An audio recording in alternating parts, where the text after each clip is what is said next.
Hello guys, in this video I am going to show you how to create a meeting chart to your whiteboard that will help you to organize a meeting on the Canva application. But first I just want to mention, don't forget to subscribe to my channel, because at 10,000 subscribers I am going to show you my whole YouTube revenue statistics and growth strategy, how to make money online. So let's jump into it. First of all, open the application on your phone.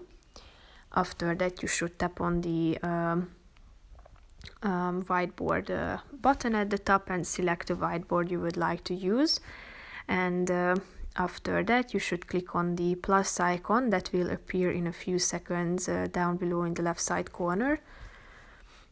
Then click on the templates button down below, and at the top of this section, slide to the right side till you find the meeting button. Tap on it, and here you can find the meeting notes charts and team alignment meeting charts, team stand-up meeting, which helps you to organize your meeting. So insert the relevant one you would like to use, and then you will be able to change the shape, the color, border color, the style, font size.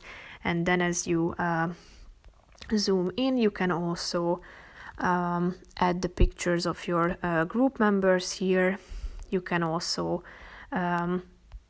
customize by adding your notes here. So just simply tap on the relevant box and you will be able to edit the whole box. So delete and type in your own thoughts. That's pretty much it for this video, guys. See you in the next one. Bye bye.